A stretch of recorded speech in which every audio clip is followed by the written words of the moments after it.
Hello. It's my honor to be here on behalf of the governing professions. We were asked today to cultivate gratitude and community, and I want to say that what you see here, us here, me and Angelina, we are just the tip of the iceberg. We come from different places, but we kind of could build a community in doing this, which was a great experience. I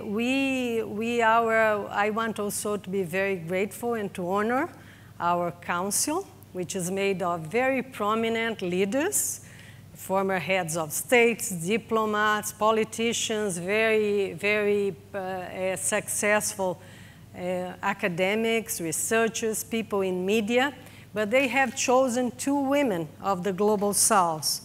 Myself, that I am a social entrepreneur and also have a history in women's empowerment. And Angelina, please come, Angelina, join me, a midwife from Uganda. And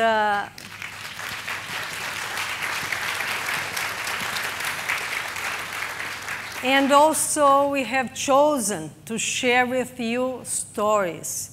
Two stories that are going to actually be told through our lives, especially the life of Angelina. Of course, when we talk about love and forgiveness in governing professions, we immediately think about Nelson Mandela, Gandhi, Martin Luther King, women like Rosa Parks, even Wangari Maathai. But there are many unknown leaders which are making this new paradigm of leadership that we are talking about. And they are in their communities, with their actions, with their lives, with living through threat, really creating what we can build as a community of love and forgiveness. So we have is this emerging paradigm of leadership that we want to promote. So I pass to Angelina. As I said, she is a midwife and a mother of 6 children that has found her call for action, and when something very difficult happened to her life that she's going to talk about. And on the unfolding of that, she became an activist. She now has an organization that she founded with other parents and for the concern of abducted children in Uganda. And for this, she has received the Human Rights Award of the United Nations. Angelina, the floor is yours.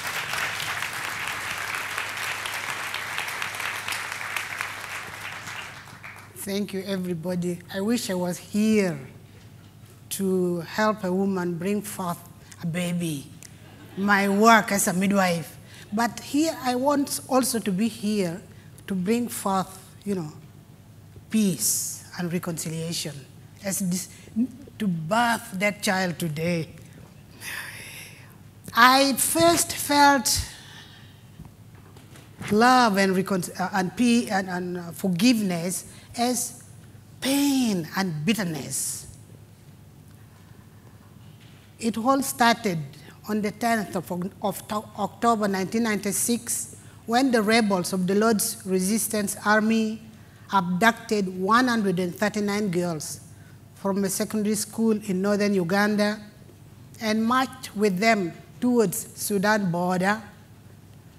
But the deputy headmistress of the school, Sister Fetzer, followed the rebels and caught up with them. She pleaded for the release of all the girls, but she was only given 109 girls.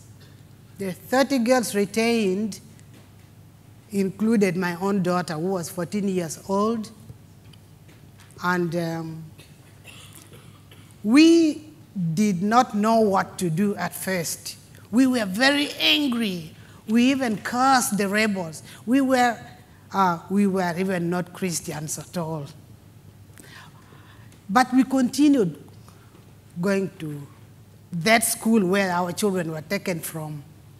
And there is where we gathered informally, we mourned, we groaned, we shared with one another, but also we did pray. Every Saturday we had fasting prayers, and we pleaded with God, please help us get back our children. But one day, one member of the congregation got up to lead us into the Lord's prayers. And in the Lord's prayers, we got the message. Forgive us our sins as we forgive those who sin against us.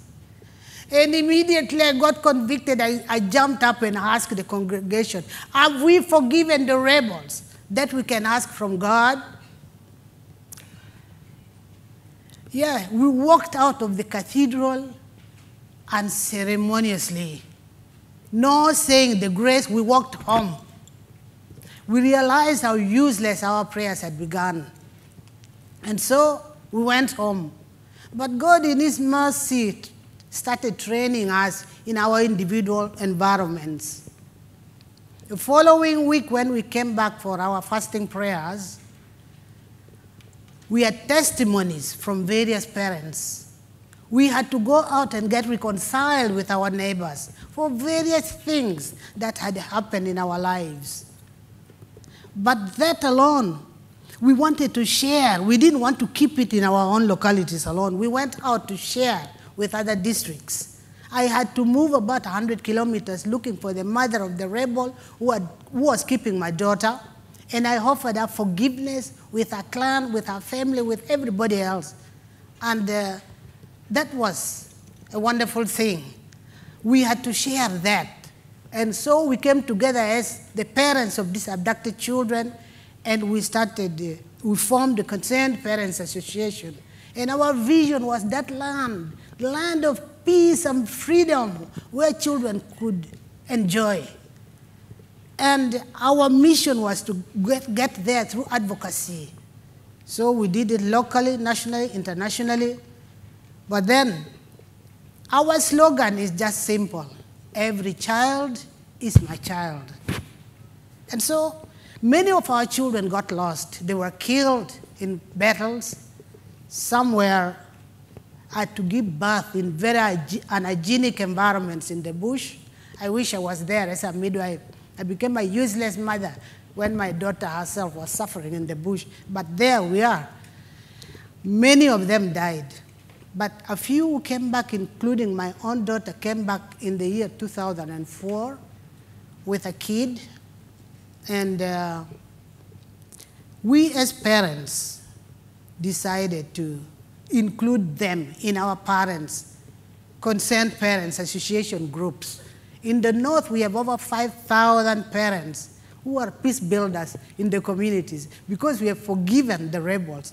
We realized we could not ask God for anything until we get even with God ourselves. And so we are peace builders in the communities, and we are just happy to say that a few of our children managed to escape and come back, including my own daughter who came back in the year 104 on July the 17th with a kid. And that kid, I named him Miracle. It was really a miracle from God. And yeah, and many other children also came back. And just I want to say, we are still moving on with these children, lobbying for their reintegration, rehabilitation, with emphasis on education. And I want to say it has been wonderful. Come together. But I have a question to ask here. Is anybody here who needs to be forgiven? Who need reconciliation? Maybe with a family member or with a member of the communities? Because my strength, my freedom, and real Angelina was when I was able to say, I've forgiven the rebels. The commander who kept my daughter, I forgave him. But when he died, I also went for his funeral. And we are being called upon to forgive and always forgive. How many times should I forgive? Jesus said,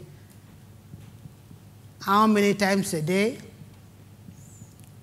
Per person, So it is like forgive always. So forgiveness and reconciliation became sweet in my soul when I forgave, and that strengthened me. I had power over evil. Yeah, that is all I have to say. Thank you very much.